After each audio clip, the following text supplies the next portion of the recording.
Welcome to this lecture. In this lecture, we are going to deal with a special, very special topic called calculus. Calculus basically एक maths का part है और जिसे बहुत बड़े हम लोग लेवल पे इसको पढ़ते हैं। बट क्यों हम लोग को फिजिक्स में इसको बहुत ही छोटे लेवल पे पढ़ना है, लेकिन इसका ये मतलब नहीं कि ये बहुत इजी और बहुत सिंपल टॉपिक है। इनफैक्ट ये बहुत ही ज़्यादा इम्पॉर्टेंट टॉपिक है और मान के चलिए बिना कैलकुलस के बहुत सारी चीज़ें फिजिक्स का एक्सप्लेन करना नेक्स्ट टू इम्पॉसिबल है। बिना कैलकुलस के आप चीज़ों को बल्कि और डिफिकल्ट हो जाएगा, कैलकुलस आपके लिए वो चीज़ें काफ़ी आसान कर देगा। तो चलिए उसी को हम लोग डील करेंगे। तो चलिए हम लोग पहले बात करते हैं कैलकुलस जब हम लोग डील करना चाह रहे हैं तो कैलकुलस में हम लोग सबसे पहला चीज़ जो पढ़ेंगे वो होता है function. So now let us try to understand what is this function. अब फंक्शन का मतलब यहाँ पर कोई कार्यक्रम की बात नहीं कर रहे हैं। फंक्शन का मतलब होता है एक मैथमेटिकल ऑपरेशन होता है और वो भी एक बहुत बड़ा टॉपिक होता है, बट हम लोग को उसके बारे में बात नहीं करना है। तो हम लोग सबसे पहले यहाँ पर देखते हैं फंक्शन। तो सवाल उठता है व्हाट इज दिस फंक्शन, हम फंक्शन किसे कहते हैं। तो देखिए फंक्शन क्या होता है, एक रूल को बोलते हैं। अब रूल बोलने का मतलब कैसा रूल उसको समझो। जैसे हम लोग लिखा y, इसको इंडिकेट करते हैं y is equal to f x, इस तरह के रूल से हम लोग इस तरह से हम लोग इंडिकेट करते हैं। इसका मतलब होता है कि y जो है वो x के ऊपर सर्टेन रूल से बंधा हुआ है। x के वैल्यूज में जैसे जैसे चेंज करेंगे y के वैल्यूज में भी उस प्रकार से चेंज होगा। फॉर इंस्टेंस जैसे मैंने लिखा y इज इक्वल टू, मैंने लिख दिया यहां पर एक्स स्क्वायर। इसका क्या मतलब हुआ, इसका मतलब हुआ कि y जो है x के स्क्वायर का फंक्शन है। ठीक है, मतलब क्या हो जाएगा, अगर आप x का वैल्यू मतलब इसके हिसाब से अगर चलते हैं, अगर आप x का वैल्यू 1 रखते हो तो y का वैल्यू कितना आएगा 1, और x का वैल्यू अगर आप 2 रखते हो तो y का वैल्यू कितना आएगा 4, और उसी तरह से x का वैल्यू 3 रखते हो तो y का वैल्यू कितना आ जाएगा अपने पास 9। तो आप देख रहे हो y x के साथ किस तरह से वैरी कर रहा है, एंड फॉर दैट रीजन हम लोग y को फंक्शन ऑफ x बोलते हैं। अब आप बोल सकते हो सर ऐसा टाइप का कहाँ पे क्या होता है, एक बार आपको थोड़ा समझाइए। तो जैसे मैंने आपको बोल दिया एरिया ऑफ द सर्कल क्या है, तो आप लिखोगे एरिया ऑफ द सर्कल, देखते हो area of the circle is equal to, आप लिखते हो पाई आर स्क्वायर। तो पता हम इसको कैसे लिखेंगे, हम लिखेंगे एरिया जो है, देखो आर के ऊपर डिपेंडेंट है क्योंकि पाई तो कांस्टेंट है, तो हम लोग लिखते हैं कि area is a function of r, और वो स्क्वायर के रूल से बंधा हुआ है। उसी प्रकार से अगर मैं बोलता हूं चलिए आप बताइए वॉल्यूम ऑफ द स्फीयर क्या होता है, तो आप बोलते हो वॉल्यूम ऑफ द स्फीयर जो होता है 4/3 पाई आर क्यूब होता है। तो अगर इसको मैं बोलूं तो इससे मैं ऐसा बोल सकता हूं शायद कि volume is a function of radius. तो ये जो हम लोग देख रहे हैं कि किस प्रकार से एक क्वांटिटी दूसरे क्वांटिटी से बंधा हुआ है किसी रूल से, उसी रूल को हम लोग क्या कहते हैं, फंक्शन कहते हैं। अब सवाल उठता है कि इस फंक्शन का यूज हम लोग क्या करेंगे, कैसे करेंगे। ठीक है, तो चलिए हम लोग इसका यूज करने से पहले थोड़ी बहुत बात कर लेते हैं कि फंक्शन के डिफरेंट टाइप्स के बारे में बात करें। ऐसे देखा जाए तो बहुत सारे टाइप है, बट हम लोग यहाँ पर कुछ जनरल टाइप के हम लोग फंक्शन के बारे में बात कर लेते हैं।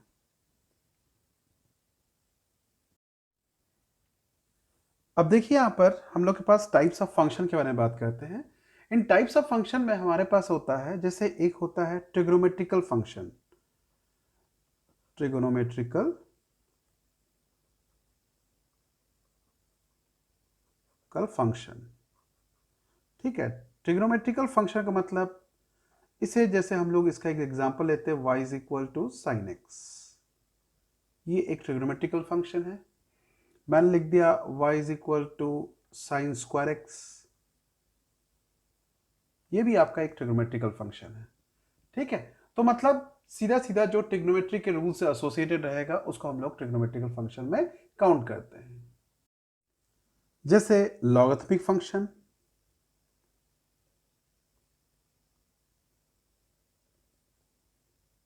Logarithmic function. अब लॉगरिथमिक फंक्शन में क्या होता है, कुछ नहीं, आप लॉग के फॉर्मेट में लिख दीजिए y is equal to suppose 5 log x, ये आपका एक लॉगरिथमिक फंक्शन बन गया। इसी प्रकार से आपके पास बहुत सारे फंक्शन होते हैं, जैसे एक होता है एल्जेब्रिक फंक्शन। ठीक है, एल्जेब्रिक फंक्शन, तो जब एल्जेब्रिक फंक्शन बोलते हैं मतलब ज़रूर ऐसा कुछ फॉर्मेट में रहता होगा, x cube plus 3x square, इस प्रकार से। ये एक एल्जेब्रिक फंक्शन हो गया। तो मतलब कुल मिला के क्या होता है, these are certain function, mathematical form में बात करते हैं हम लोग इस तरह से। लेकिन हम लोग को फिलहाल अभी इन फंक्शंस के बारे में बहुत डिटेल से बात नहीं करना है। हम लोग यहाँ पर सिर्फ और सिर्फ अभी फोकस करने वाले हैं कैलकुलस पर, और उस कैलकुलस को समझने के लिए हमको पहले फंक्शन का थोड़ा बहुत आइडिया होना चाहिए था। तो चलिए अब आगे बढ़ते हैं हम लोग यहाँ पर, जो हम लोग को कैलकुलस का पार्ट के बारे में डिस्कस करना है। तो देखिए कैलकुलस को ब्रॉडली डिवाइड किया गया है दो टाइप में। जैसे कैलकुलस को हम लोग कैसे डिवाइड किए, थोड़ा ध्यान से देखेंगे आप ना। जो कैलकुलस होगा उसे हम दो पार्ट में डिवाइड करते हैं। और दो पार्ट क्या होता है, जैसे इसका एक पार्ट होता है इंटीग्रल कैलकुलस, एक को बोलते हैं हम लोग इंटीग्रल कैलकुलस, इंटीग्रल कैलकुलस, और दूसरे को बोलते हैं हम लोग डिफरेंशियल कैलकुलस, इसको डिफरेंशियल कैलकुलस। इंटीग्रल कैलकुलस को हम लोग इंटीग्रेशन भी कहते हैं, डिफरेंशियल कैलकुलस को हम लोग डिफरेंशिएशन भी बोलते हैं। ऐसा मत समझना दो अलग अलग चीज है, इनफैक्ट कैलकुलस के ही दो पार्ट है। ठीक है, आपको एक जानना है तो दूसरा भी जानना जरूरी है, क्योंकि एक के बिना दूसरा का कोई सेंस नहीं बनता, कोई मतलब नहीं बनता। ठीक है, तो चलिए अब हम लोग सबसे पहले चालू करने वाले यहां पर डिफरेंशियल कैलकुलस देखेंगे हम लोग। अब देखिए हम लोग पढ़ेंगे डिफरेंशिएशन।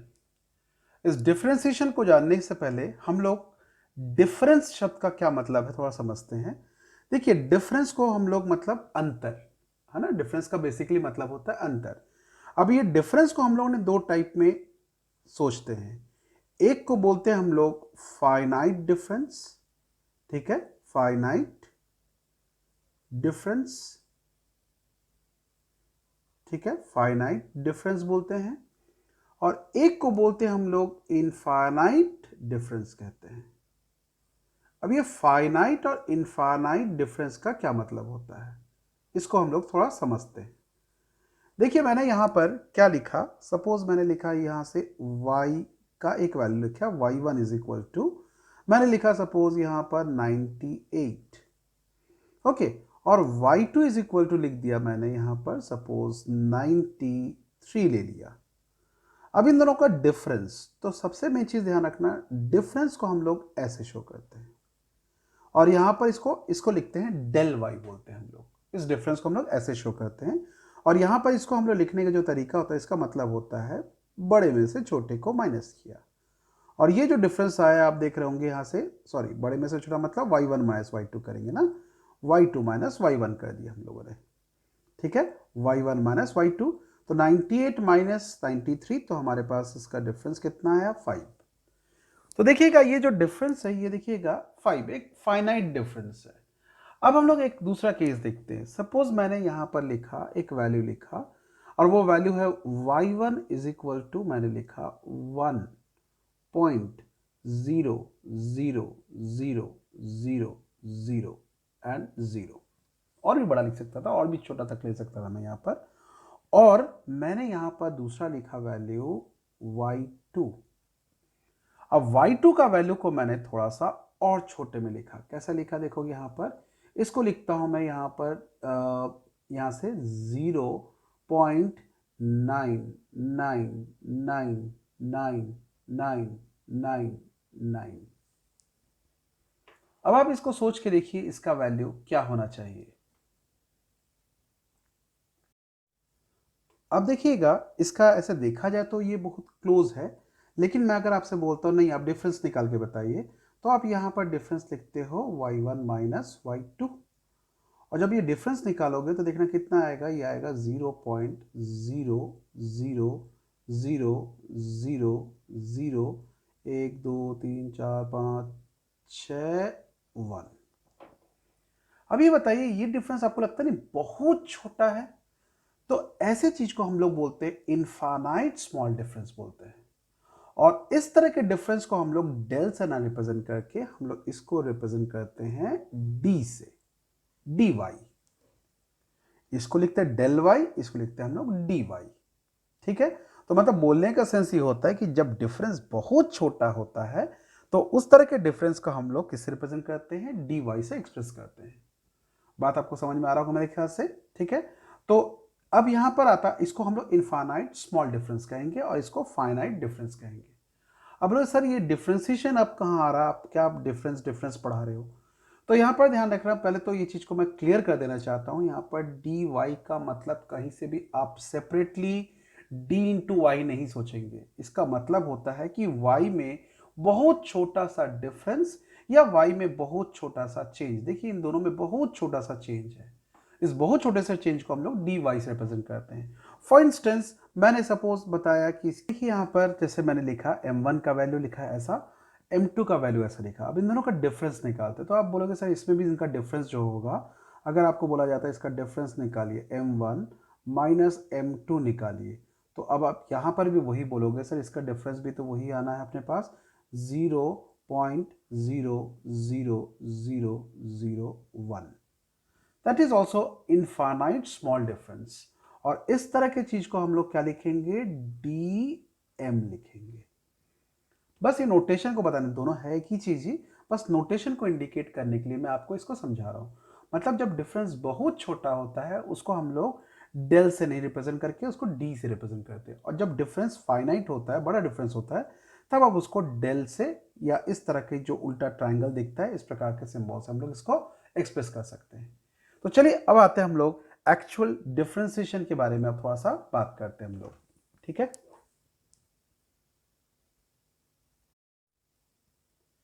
देखिए जैसा यहां पे दिया है y is equal to f x, मतलब y जो है फंक्शन ऑफ x है।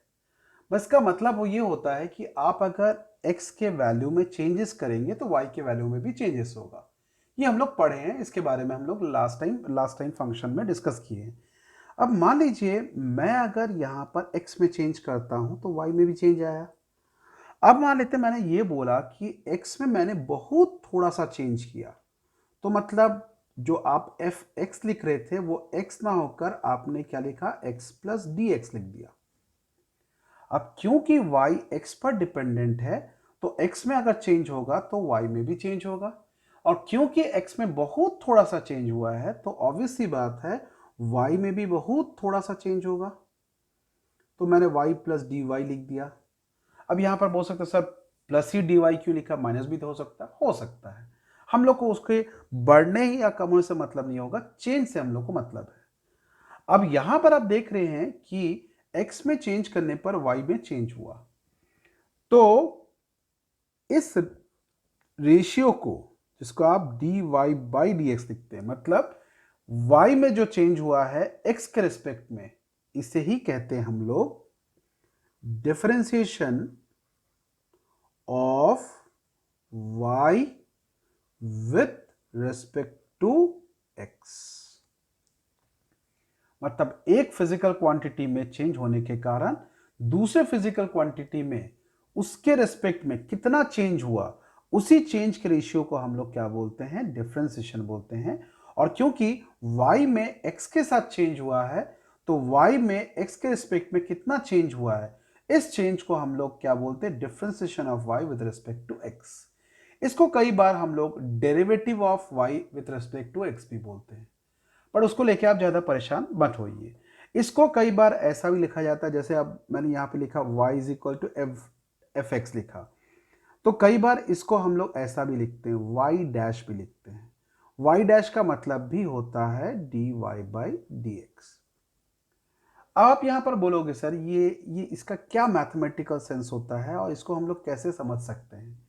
तो चलिए मैं आपको एक फंक्शन से एक्सप्रेस करता हूं तो आपको बहुत अच्छे से ये चीज समझ में आएगा। जैसे आपको यहां पर दिया हुआ है y is equal to x square. अब बोलता है यहां से क्वेश्चन के अकॉर्डिंग बोलता है find dy by d x, find dy by d x, या फिर आपको ऐसा बोलता होगा differentiate y with respect to x। अब यह सवाल उठता है कि इसको हम लोग कैसे निकालेंगे। अब एक काम करते हैं, मैं x में बहुत थोड़ा सा चेंज करता हूं, तो अब x की जगह मैं क्या लिख देता हूं, x प्लस डी एक्स लिखूंगा। तो इसका स्क्वायर किया तो ऑब्वियसली y के जगह में भी क्या आ जाएगा बताइए, y प्लस डी वाई आ जाएगा। अब आप इस चीज़ को थोड़ा सा एक्सपैंड कीजिए, तो जैसे ही आप इसको एक्सपैंड करने की सोचेंगे तो y plus d y is equal to आप लिखेंगे x square plus 2x d x plus d x का होल स्क्वायर। तो पहले तो एक चीज देखेंगे, y is equal x square, तो ये y है एक्स स्क्वायर दोनों कट जाएंगे, तो बचेगा यहां पर क्या बताइए, dy बचेगा। यहां पर बचेगा 2x dx, ये बचेगा।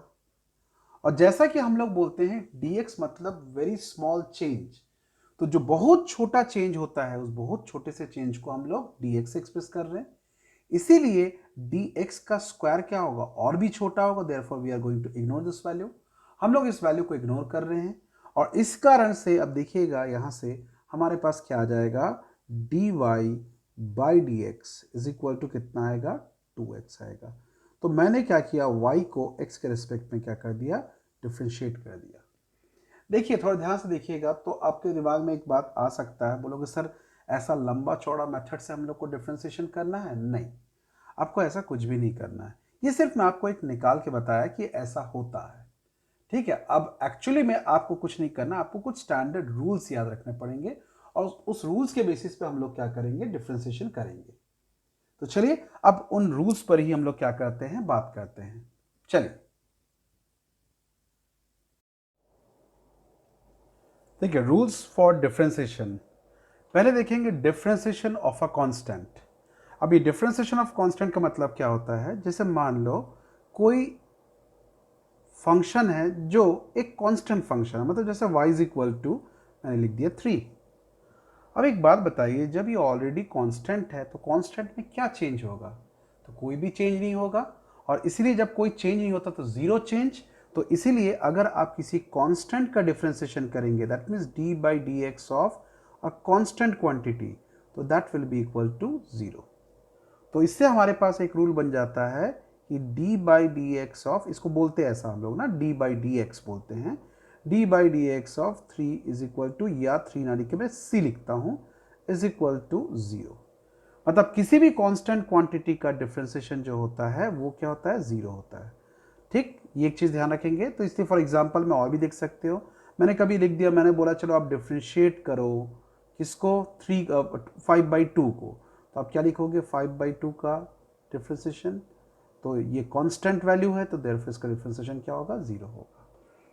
इसको बोलते हैं डिफरेंशिएशन ऑफ कांस्टेंट, मतलब किसी भी कांस्टेंट को जब आप डिफरेंशिएट करते हो तो वो हमेशा जीरो वैल्यू बताता है, उसका वैल्यू जीरो होता है। अब इसका नेक्स्ट रूल देखिए, जिसको बोलते हैं पावर रूल। पावर रूल का मतलब होता है कि जब कोई एक्सप्रेशन इस फॉर्मेट में दिया रहता है, y is equal to d x, y is equal to x का पावर n, तो देखो एक पावर के फॉर्मेट में दिया है, तो बोलता है अगर इसका डिफ्रेंशिएट करेंगे, मतलब आपको बोल रहा है dy बाई डी एक्स निकालिए। तो dy बाई डी एक्स मतलब क्या होगा, y की जगह आप क्या लिखेंगे बताइए, यहाँ से x का पावर n लिखेंगे। तो कुछ नहीं, इसका जो वैल्यू होता है वो होता है n x का पावर n माइनस 1। मतलब जो भी पावर रहेगा वो पावर सामने आ जाएगा और पावर में से एक माइनस हो जाएगा। फॉर एग्जाम्पल आपको बोला जा रहा है y is equal to x का पावर 5 है, आपको बोल रहा है कि आप dy बाई डी एक्स निकालिए। तो dy बाई डी एक्स बोलना मतलब क्या होगा, d by d x, y की जगह क्या लिखूंगा, x का पावर 5। अब अभी आपको बताया गया था पावर रूल में कि जो भी पावर रहता है वो सामने मल्टीप्लाई हो जाता है और पावर में से एक माइनस हो जाता है। तो यहाँ पर देखिएगा x का पावर क्या है, 5, तो पावर सामने आ जाएगा और पावर में से एक कम हो जाएगा, मतलब लिखेंगे x 5 माइनस 1 दैट इज 4। देखिए बहुत सिंपल है, कैलकुलस बहुत सिंपल है, दिखता बहुत कॉम्प्लिकेटेड है but it is very simple. ठीक, और एक एग्जांपल देख लेते हैं, जैसे आपको बताता y इज इक्वल टू, आपको दे दिया है रूट एक्स। अब रूट एक्स का मतलब होता है x का पावर हाफ, मतलब इसे चाहो तो आप ऐसा लिख लो पहले, y इज इक्वल टू इसका मतलब हो जाएगा x का पावर हाफ। अब आपको बोलता है dy बाई डी एक्स निकालिए, तो इसका dy बाई डी एक्स का मतलब होता है क्या, इसका मतलब होता है d by d x of y की जगह क्या लिखेंगे, x का पावर हाफ। अब जो रूल पावर रूल है उस पावर रूल को ही हमको यहाँ लिखना है, तो मतलब मैं इसको क्या लिखूंगा, पावर सामने आ जाएगा और पावर में से एक माइनस हो जाएगा, मतलब 1/2 माइनस 1, जिसके कारण देखोगे 1/2 माइनस 1 कितना हो जाएगा, तो मतलब dy बाई डी एक्स का जो वैल्यू होगा, मतलब डिफ्रेंसिएशन जो होगा वो क्या हो जाएगा अपने पास, यहाँ से इसको लिखेंगे आप लोग हाफ x का पावर माइनस हाफ। और आपको पता है कभी भी अपन माइनस को ऊपर नहीं रखते, इसको नीचे ले आएंगे, तो फाइनली ये आ जाएगा 1/2 x का पावर हाफ डिनोमिनेटर में आ जाएगा, और x का पावर हाफ मतलब होता है √x। तो हमारा फाइनल आंसर ये आएगा। तो इसीलिए ये भी हमारा एक रूल बनता है जिसको बोलते हैं पावर रूल कहते हैं, कि कभी भी किसी नंबर का जब पावर के फॉर्मेट में रहता है कोई भी वेरिएबल का, तो उसको हम लोग सामने मल्टीप्लाई कर देते हैं और पावर में से एक कम हो जाता है। आप जल्दी से आप एक होमवर्क आप बनाएंगे इसमें से, या मैं बाद में आपको सारे होमवर्क दे देता हूँ, ठीक है। तो चलिए अब आते हैं इसके नेक्स्ट रूल पर बात करते हैं। अब देखिए अगला जो है हम लोग के पास वो है कांस्टेंट मल्टीपल रूल। अभी कांस्टेंट मल्टीपल रूल क्या होता है, कांस्टेंट मल्टीपल रूल होता है कि मान लो कोई फंक्शन है इस प्रकार के फॉर्मेट में, y is equal to c into u. अब आप बोलोगे सर c क्या है, u क्या है, तो मान लेते हैं c हमारा एक कांस्टेंट है और u मान लेते हैं कोई एक फंक्शन है। फंक्शन बोलने का मतलब वही मान लीजिए x² y² या x³ ऐसी कुछ भी हम लोग का फंक्शन है। अब बोलता है अगर ऐसे सिचुएशन आपको बोला जाए कि इसको डिफरेंशिएट करो, तो कांस्टेंट मल्टीपल रूल ये बोलता है कि अगर सिर्फ अगर कांस्टेंट होता तो उसका डिफरेंशिएशन 0 हो जाता है, लेकिन किसी कांस्टेंट के साथ अगर मान लेते कोई फंक्शन है, तो फिर ऐसे सिचुएशन में हम कांस्टेंट को कुछ नहीं करते हैं और सिर्फ हम क्या करते हैं, डिफरेंशिएट करते हैं। किसको, हम डिफरेंशिएट करते हैं फंक्शन को। अब जैसे ये इसको एग्जाम्पल के फॉर्म में देखते हैं, जैसे आपको बता रहा है कि y is equal to suppose दिया है 3x का पावर 5। देखिएगा आपका 3 जो है कांस्टेंट है, x का पावर 5 एक फंक्शन है। अब आपको बोलता है कि चलो एक काम करो, आप dy बाई डी एक्स निकालो। तो ऐसे सिचुएशन में क्या होगा, आप 3 को कुछ नहीं करोगे, आप सिर्फ और सिर्फ किसको डिफरेंशिएट करोगे, आप x का पावर 5 को डिफरेंशिएट करेंगे। और जैसा कि अभी हम लोगों ने पावर रूल पढ़ा था, पावर रूल में क्या होता था, जो हम लोग के पास जो पावर रहता है वो सामने आ जाता है और पावर में से एक माइनस हो जाता है। तो जिसके कारण मैं अगर आपको बोलता हूँ what is the value of dy by d x, तो आप लिखोगे dy by d x is equal to 3 और इनटू यहाँ पर ये 5 जो है सामने आ जाएगा और पावर में से एक कम हो जाएगा, मतलब x का पावर 4, जिसके कारण हमारा आंसर आ जाएगा 15x का पावर 4। तो ये कहलाता है कांस्टेंट मल्टीपल रूल, ठीक है। इसको भी अच्छा ध्यान रखेंगे, किसी में भी कांस्टेंट के साथ अगर कोई फंक्शन है, कांस्टेंट को आपको छोड़ देना है, आपको सिर्फ और सिर्फ डिफरेंशिएट करना है किसको, हम लोग का फंक्शन को। और अगर इकलौता कांस्टेंट ही और बाकी कुछ भी नहीं है, तो कांस्टेंट का डिफरेंशिएशन हमेशा 0 होगा। चलिए अब इसके नेक्स्ट रूल पर बात करते हैं हम लोग।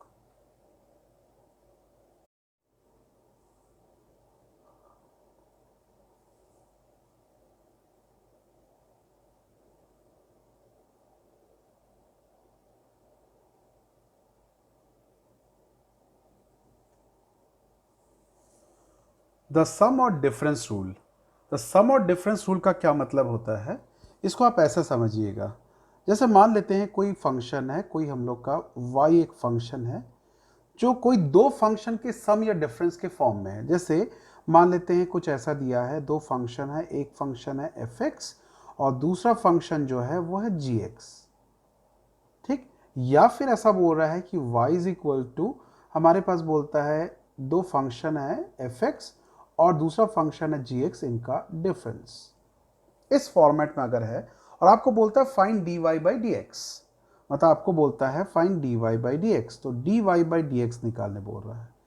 तो ऐसे सिचुएशन में अगर प्लस में है तो आप इनको सेपरेटली ऐड और सब्ट्रैक्ट कर सकते हो। मतलब इसको आप ऐसा लिख दोगे d by d x of f x, मतलब एफ एक्स को अलग से डिफ्रेंशिएट करो, plus d by d x of g x, मतलब आप gx को सेपरेटली डिफरेंशिएट करो। और अगर सब्ट्रैक्शन के फॉर्मेट में रहेगा तो उस केस में आप dy by d x is equal to आप लिखेंगे d by d x of क्या लिखेंगे fx minus d by d x of लिखेंगे gx। ओके, अब जैसे मैं आपको एक एग्जांपल देता हूं। एग्जांपल दिया है, बोलता है y इज इक्वल टू आपको दे दिया है x का पावर 5 प्लस x का पावर 3, दो ले लिया। ऐसे देखिए ये एक फंक्शन है, ये एक फंक्शन है। अब आपको बोलता है कि find dy by d x, find dy by d x, ये आपको निकालने बोला गया है। तो चलिए, अब क्योंकि ये दो फंक्शन का सम है तो हम dy बाई डी एक्स को कैसे निकालेंगे? dy by d x is equal to लिखेंगे d by d x of x का power 5 plus d by d x of x का पावर 3। और अभी हम लोगों ने पावर रूल पढ़ा था, याद करोगे तो पावर रूल में इसको क्या लिखते थे? x का पावर 5 को लिखते थे 5x का पावर 4, पावर एक कम हो जाएगा, ठीक है, और सामने मल्टीप्लाई हो जाता है। और इसके वाले में क्या करेंगे? 3 सामने आ जाएगा और क्या लिखेंगे? x का पावर 2 लिखेंगे। बस हो गया, हमारा आंसर आ गया।